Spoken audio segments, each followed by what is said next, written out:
When billionaire Elon Musk made an unexpected visit to his former high school in Pretoria, he expected to find memories. Instead, he found Salvador Vargas, the same janitor who, 40 years earlier, had discreetly protected him from bullies. Still, cleaning the hallways at 80 years old despite painful knees and a modest salary. What began as a simple encounter would lead to a stunning revelation about their shared past and a decision that would change a life forever. The South African sun beat down relentlessly as Elon Musk's private jet touched down at OR Tambo International Airport in Johannesburg. He hadn't planned to return to his homeland this year, but a last-minute opportunity to discuss potential Tesla infrastructure expansion with government officials had materialized, and Elon rarely turned down chances to advance his vision of sustainable energy. "We'll be on the ground for approximately 36 hours, Mr. Musk," Thalia Chen, his chief assistant, explained as they descended the aircraft steps. "The ministerial meeting is in Cape Town at 4 p.m., which gives us about 5 hours to get there. Your hotel suite is ready whenever you want to freshen up." Elon nodded absently, his eyes scanning the familiar landscape. Something about being back on South African soil stirred memories he usually kept carefully compartmentalized. The scent of the air, the quality of the sunlight. It all brought back his childhood with an unexpected vividness. "Thalia," he said, suddenly surprising even himself, "I want to make a detour before we head to Cape Town." She looked up from her tablet, already anticipating schedule complications. "A detour, sir?" "Yes. I want to see my old high school. Pretoria Boys High. It's not far from here." Thalia quickly calculated the impact on their tightly orchestrated schedule. That would leave us with just under an hour at the school, assuming normal traffic conditions.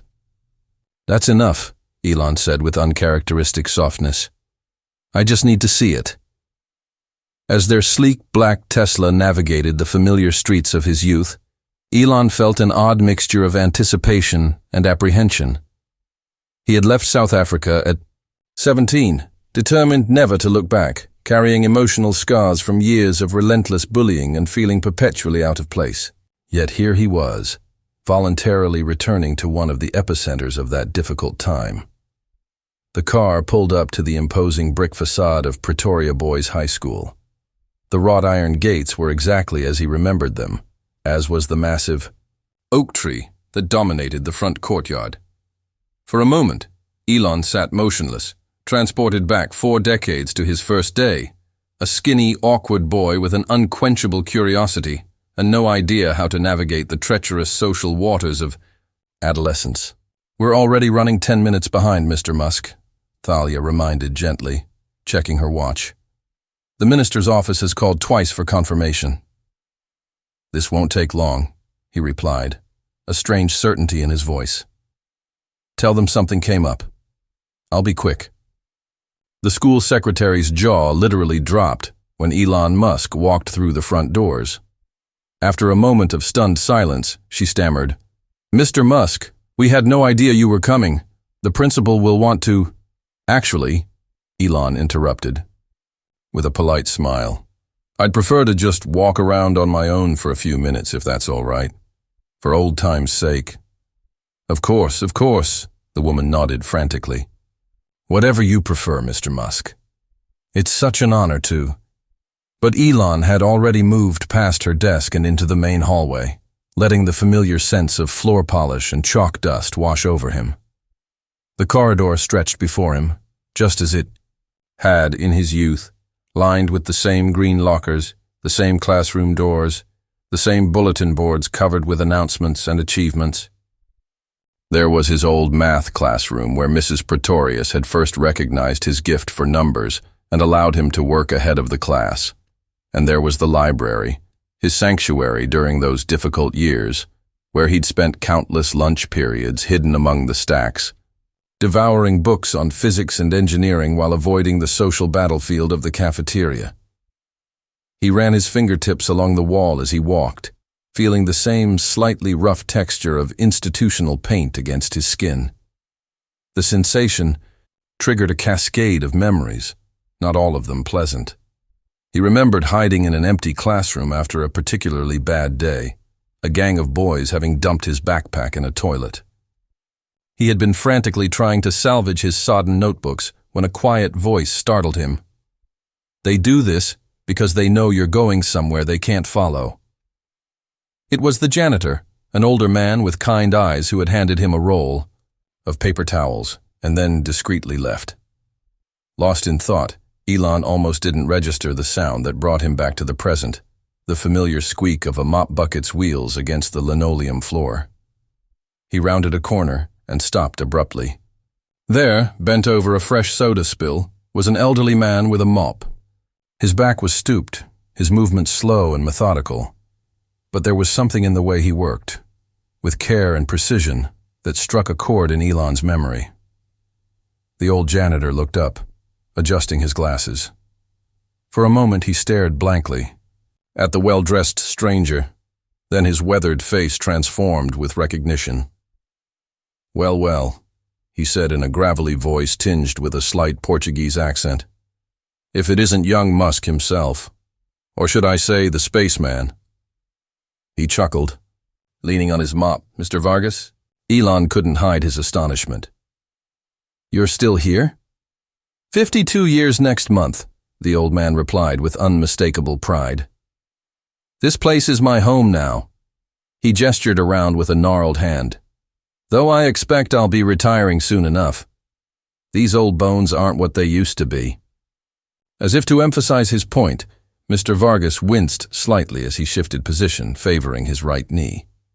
"I've followed your journey," the janitor continued, eyes twinkling behind thick glasses. "Electric cars, rockets to Mars. I tell the students, I knew that boy when all he had were dreams and a bloody nose from the Johnson twins." He laughed, then grew serious. "You proved them all wrong, didn't you?" Elon felt a lump form in his throat. This man had been kind to him when kindness was scarce. He remembered now how Mr. Vargas would appear at just the right moment, sending bullies scattering with a simple, "Need to mop this area, boys. School inspection coming." How he would sometimes find a sandwich wrapped in wax paper on his usual hiding spot in the library. He had never known for certain it was from the janitor, but somehow he'd suspected. "You should be retired, enjoying life," Elon said, observing the man's arthritic hands, the slight tremor as he held the mop. "The young ones keep me alive," Mr. Vargas replied, tapping his chest. "Besides, what would I do with myself? My wife Maria passed 5 years ago. My son lives in Australia with his family.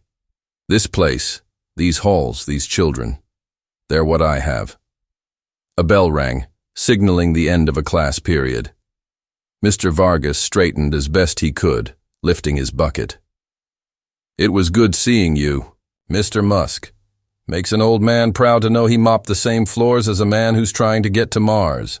He began to shuffle away. "Mr. Vargas," Elon called after him, making a split-second decision. "Do you have time for a coffee? I'd like to catch up properly."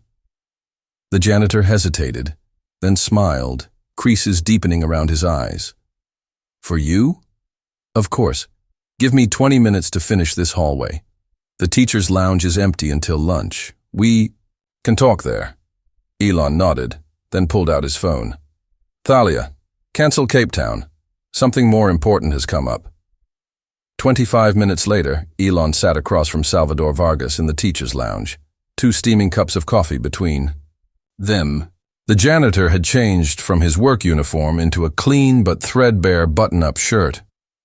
Elon couldn't help but notice how the man's hands shook slightly as he added sugar to his cup.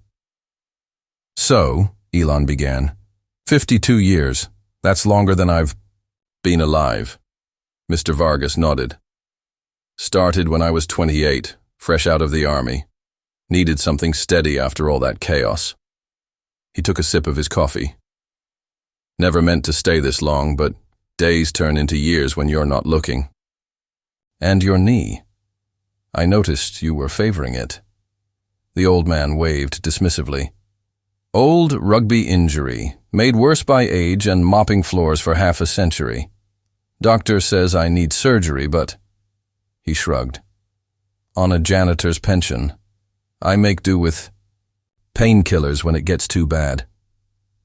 Elon felt a flash of indignation on the man's behalf. Here was someone who had dedicated his life to serving others, who had shown kindness to a lonely, bullied boy, reduced to working through pain because he couldn't afford medical care. You were always good to me, Elon said quietly. I never properly thanked you. Mr. Vargas made a dismissive gesture. No need for thanks. I just did what was right. Not everyone does, Elon replied. A comfortable silence fell between them. Through the window, they could see students crossing the courtyard, laughing, arguing, living out the small dramas of adolescence.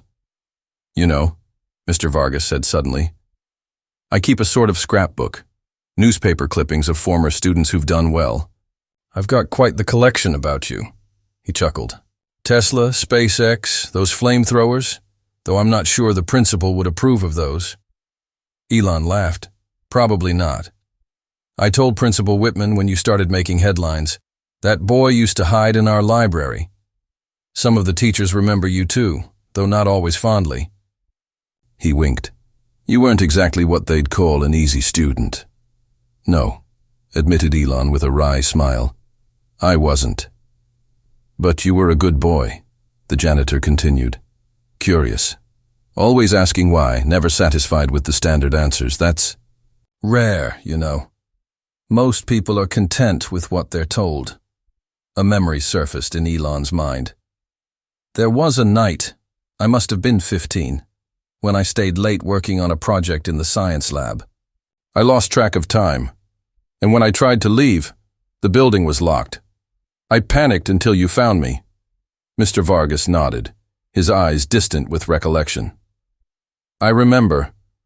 I was doing my evening rounds and heard someone moving around. Found you surrounded by wires and batteries, nearly in tears. You had keys. You let me out. And drove you home, added the janitor.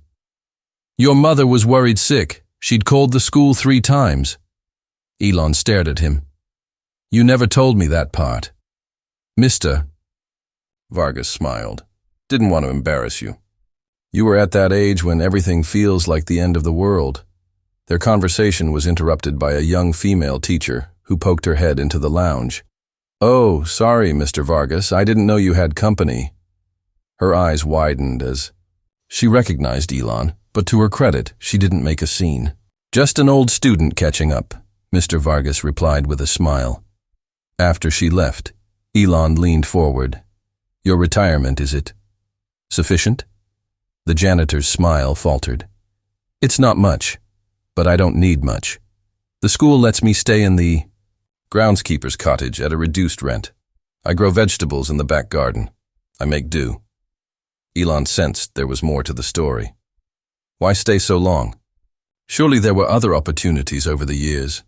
Mr. Vargas gazed out the window for a long moment before answering. After the army, I was lost, angry, drinking too much. This job gave me purpose, structure. And then I realized something, helping. These young people, watching them grow, it kept me, I don't know, hopeful. I could be the adult I wished I'd had when I was their age. They continued talking through lunch, which they ate in the cafeteria amid curious stares from students. Mr. Vargas shared stories of his late wife, Maria, how they'd met at a dance in 1970, how she'd supported his decision to stay at the school, despite better-paying jobs elsewhere. She always said you were going to change the world, he told Elon. When your name first appeared in the newspapers, she cut out every article. Salvador, she'd say. That boy is going places we can't even imagine. As they finished their meal, Elon's phone buzzed with a message from Thalia, reminding him of other commitments. He ignored it. Have you ever visited your son in Australia? He asked. Mr. Vargas shook his head. Tickets are expensive. We video call every Sunday. He keeps telling me to retire, come live with them, but... His voice trailed off. But what? I don't want to be a burden. My daughter-in-law is kind, but they have their own lives. And to leave here after all these years... He gestured around. The cafeteria. This is where I belong. A group of students walked past their table, whispering and pointing discreetly at Elon. They recognize you, said Mr. Vargas with a smile. People think they know me, Elon replied. But they don't. Not really. He set down his fork. The rockets and electric cars. That's all fine. But there's something else that matters more. Making sure good people are treated well. I didn't show you my newspaper collection to ask for anything, Mr. Vargas said quickly, looking embarrassed. I know that, Elon assured him. After lunch, Elon asked, Could I see your office? Your album of students? The request seemed to surprise the janitor, but he agreed readily. Of course, it's nothing fancy, just a little room near the boiler room. As they left the cafeteria, Elon sent another message to Thalia. Cancel all afternoon appointments. I'm staying here. Then he followed Mr. Vargas, who moved slowly down the hallway, pausing occasionally to greet passing students with a warm smile or a joke. They turned down a narrow corridor that few seemed to use. It's just down here, said Mr. Vargas, pointing. Not many people come this way. The corridor led to a metal door marked Maintenance. Mr. Vargas extracted a large ring of keys from his pocket and unlocked it. Watch your step, he warned as they entered. The small room was warm from its proximity to the boiler and smelled of cleaning products and old books. A worn desk and a patched chair occupied one corner. On one wall hung 2 framed photographs. A smiling woman with dark hair and a much younger Salvador Vargas in military uniform. My kingdom, Mr. Vargas announced with a self-deprecating laugh. 20 square meters all to myself. He offered Elon tea from a dented electric kettle, which Elon politely declined. Mr. Vargas then reached into his desk drawer and pulled out a thick leather-bound book. This is what I wanted to show you, he said, handing it to Elon. Go ahead, open it. The pages were yellowed with age, filled with careful handwriting, dates, brief anecdotes, and newspaper clippings carefully glued in place. My students, explained Mr. Vargas. The ones who needed a little extra attention, a little boost. Elon turned the brittle pages carefully, reading snippets of children's lives as seen through the eyes of a caring janitor. Each entry told of small kindnesses, a forgotten lunch replaced, a quiet word of encouragement, a safe place provided during a difficult time. The newspaper clippings showed former students receiving awards, graduating university, achieving in various fields. Then he found an entry dated June 12, 1988. Tall, skinny boy, passionate about science. His bag was stolen again, found in a trash can. Cleaned and returned. Works hard on his projects. His mind is brilliant but misunderstood. The other teachers don't see what I see. He could change the world if given the chance. Elon felt a tightness in his chest. Salvador Vargas had seen him, truly seen him, when he'd felt invisible to everyone else. You did this for so many students, he said softly, turning more pages. Small gestures, replied Mr. Vargas with a shrug. But sometimes that's all it takes to keep a kid going one more day. Elon closed the book, deeply moved. Why did you stay here all these years? You could have done so much more. Mr. Vargas ran a weathered hand over the leather cover. I found my place in the world here, being the adult I needed when I was young.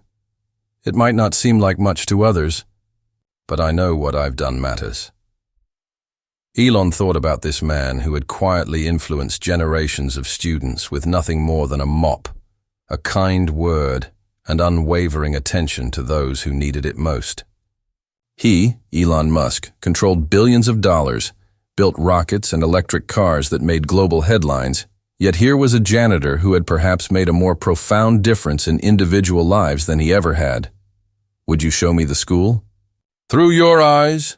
Elon asked suddenly. The places that matter to you? For the next hour, Mr. Vargas gave Elon a tour unlike any other, not of classrooms and facilities, but of hidden corners where lonely students sought refuge, makeshift repairs he'd made with limited resources, and the spots where he'd witnessed small triumphs and heartbreaks over 5 decades. He showed Elon how he'd rigged the heating system to work more efficiently in winter, saving the school thousands in energy costs. He pointed out benches he'd personally reinforced so they wouldn't collapse under rowdy teenagers. They ended at the gymnasium, where a basketball practice was underway. Mr. Vargas sighed, looking at a fresh trail of mud tracked across the floor he'd mopped that morning. "I should clean this before someone slips," he said, reaching for his mop. "Let me help," offered Elon. The basketball players stopped mid-drill, jaws dropping as Elon Musk, rolled up his sleeves and began mopping the gymnasium floor under the direction of the elderly janitor.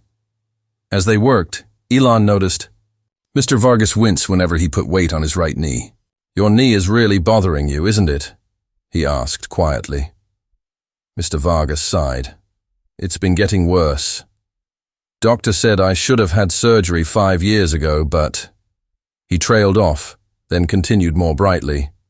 "We all have our crosses to bear." Elon Musk stopped mopping. When he decided to solve a problem, he found a solution. And suddenly, Mr. Vargas's situation felt like the most important problem he'd encountered in years. "Why haven't you had the surgery?" he asked directly. The old man hesitated. "Even with insurance, my portion of the medical bills would exceed my annual salary.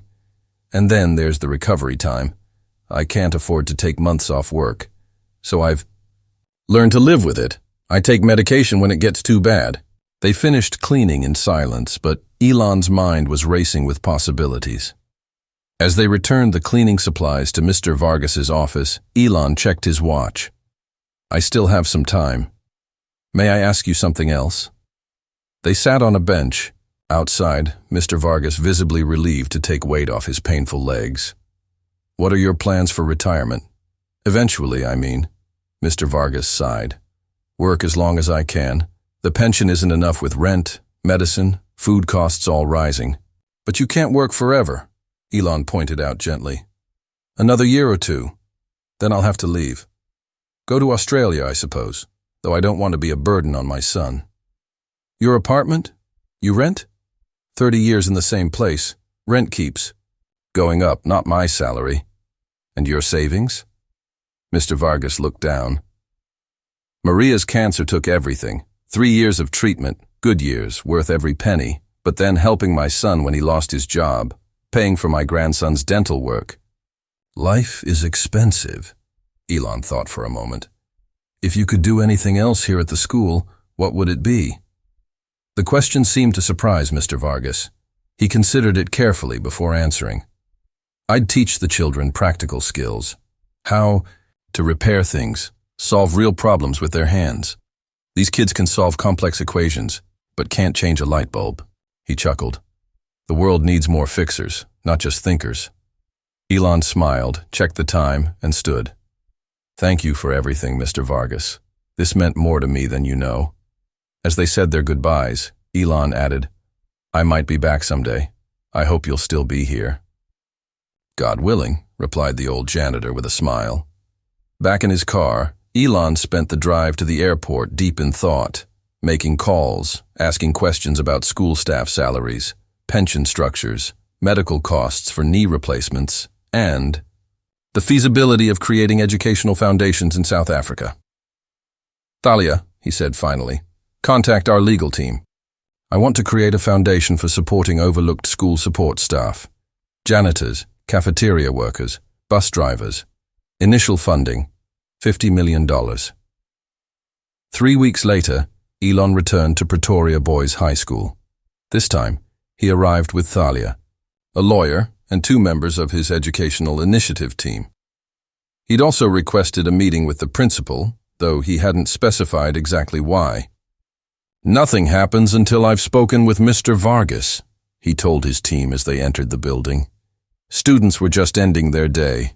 Many recognized Elon from his previous visit and whispered excitedly, but he continued purposefully to the gymnasium, where he found Mr. Vargas cleaning after a volleyball match. "You came back," said the old man, surprise and genuine pleasure in his voice. "I promised I might," replied Elon with a smile. "Could you show me around again?"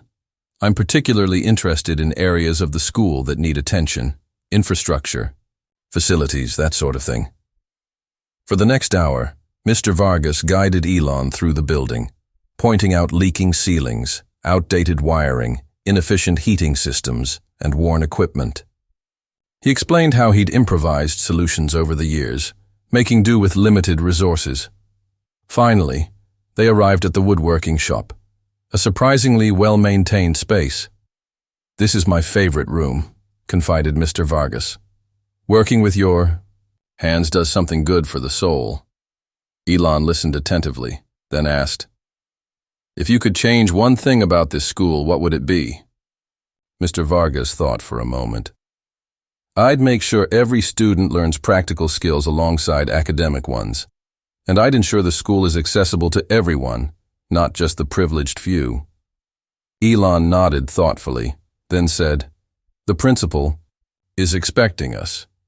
Would you join me for a meeting in his office?" Looking uncertain but intrigued, Mr. Vargas agreed. In the principal's office, where Elon's team was already waiting, Elon began without preamble. "I'm here today to honor an exceptional man. Mr. Vargas isn't just this school's janitor.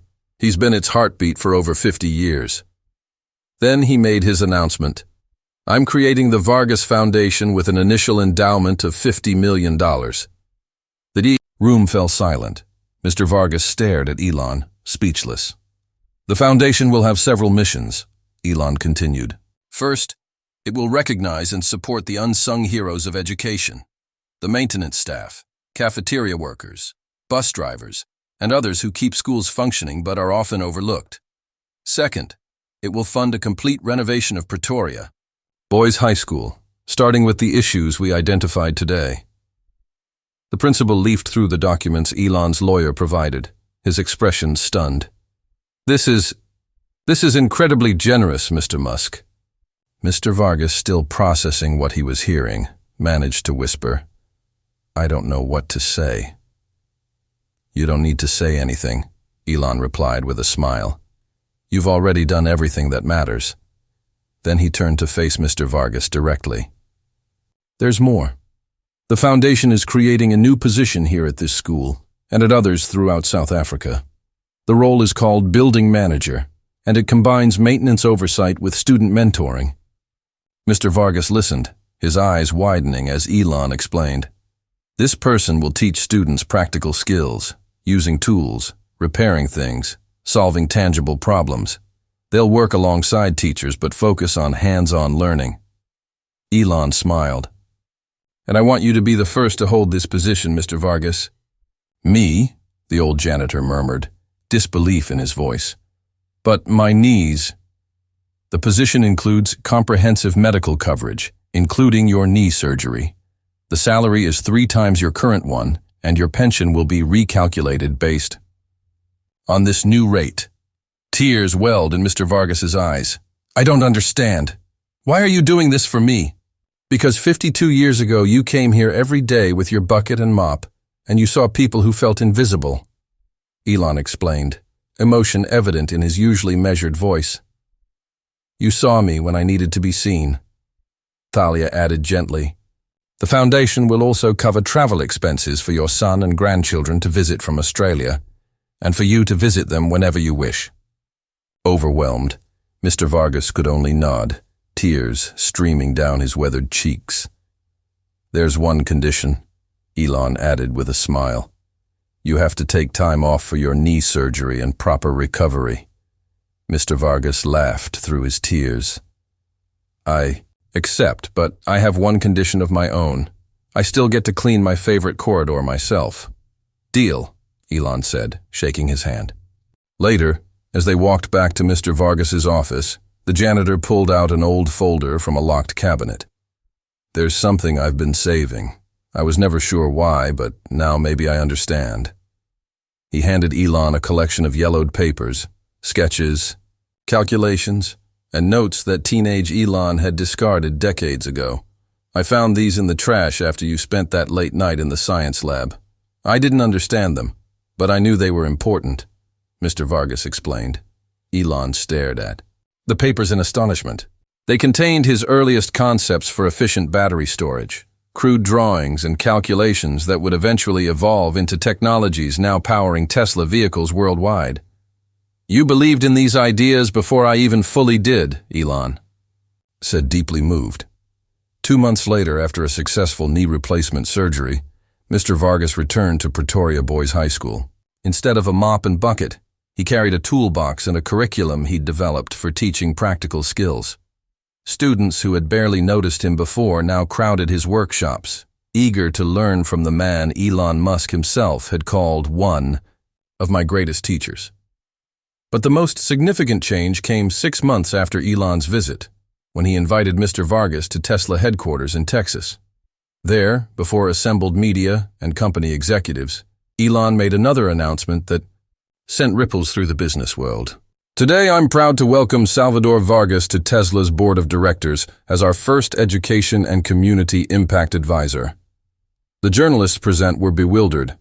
Who was this elderly man in a simple suit standing beside one of the world's richest individuals? Elon explained, "Mr. Vargas taught me something invaluable long before I built my first company.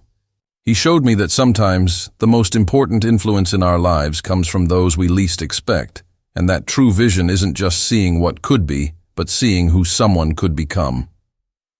Mr. Vargas stepped up to the microphone, his voice steady and dignified. "I never did anything special. I just tried to be the adult I needed when I was young. If there's one thing I want everyone to remember, it's this. Behind every success story are countless invisible hands that helped along the way. Be kind to everyone you meet. You never know which janitor might be salvaging the next world-changing idea from the trash." The Vargas Foundation expanded rapidly, establishing programs in over 200 schools across 5 continents within its first year. Its innovative Building Managers program received international recognition for bridging practical education with emotional support for students. Mr. Vargas, despite his new responsibilities and comfortable financial situation, still insisted on spending Friday afternoons cleaning his favorite corridor at Pretoria Boys High School. When asked why, he would simply say, "Some floors keep you grounded no matter how high you rise." As for Elon, he made a point of personally interviewing maintenance staff at each new Tesla facility, often finding valuable perspectives that others had overlooked. When asked about this unusual practice in a CNBC interview, he replied, "The greatest innovation often comes from the most unexpected places. A janitor with a kind heart taught me more about leadership than any business school ever could." Success isn't measured by the rockets we launch or the cars we build, but by the lives we touch when no one else is looking. And that is how a chance reunion between a billionaire and a janitor changed not just 2 lives, but thousands more across the globe. Because sometimes the most important people are those we barely notice, and the most profound impact comes from the simplest acts of kindness, and that is the true power of an impact story.